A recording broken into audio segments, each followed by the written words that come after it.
একদিন আলী মক্কার ঘরে ফজরের নামাজ পড়ে, আয়না দিয়া আপন শুরু দেখে আপনায়।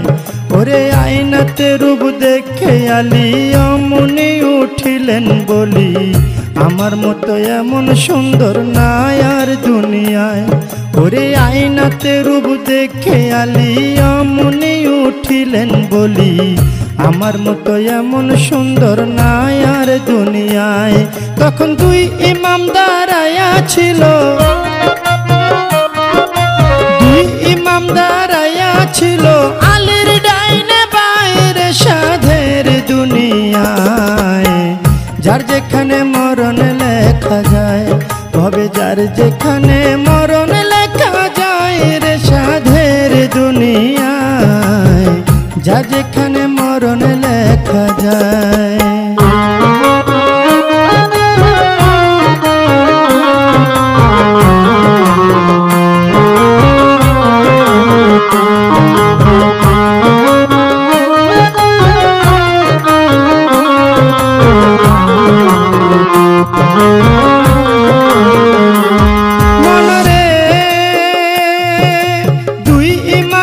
পিতার ধারে শুনে নাব্বা কই আপনারে, আপনার চেয়ে বেশি সুন্দর আছে আমার মার। মায়ের বাতুনি এক সুরত আছে, যে দেখছে সে পাগল হইছে। বিনায়া বিনায়া বলছে ইমাম দুইজনায়। ওরে এই কথা শুনিয়া আলী গুসাতে বলিলেন খুলি, দৌড়াইয়া তখন আলী ঘরে চইলা যায়।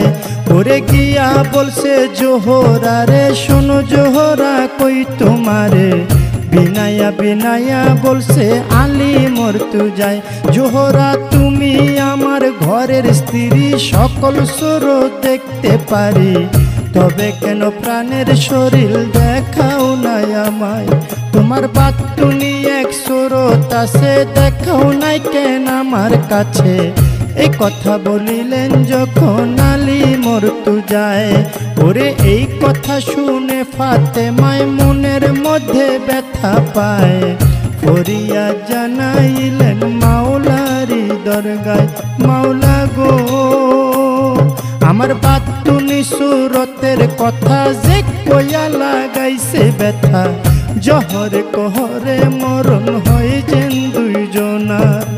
এই অভিশাপ যখন দিল মাওলাজি হুকুম করিল, ফেরেশতারা লেখা নিল আরশ মহল্লায়।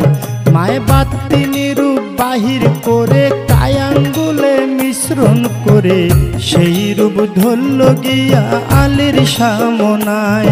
ওরে কায়াঙ্গুলের রূপ দেখিয়া আলী গেল বেহুশ হইয়া, তেল পানি দিয়া ফাতেমায় হুশ ফিরায়। ওরে হুশ ফিরিয়া আলী ঘরের বাইরে গেল চলি, নিরালা জাগাতে বসলো আলী মরতু যায়। এবার নিরালা জাগাতে গিয়া দুই ইমামকে ডাকাইয়া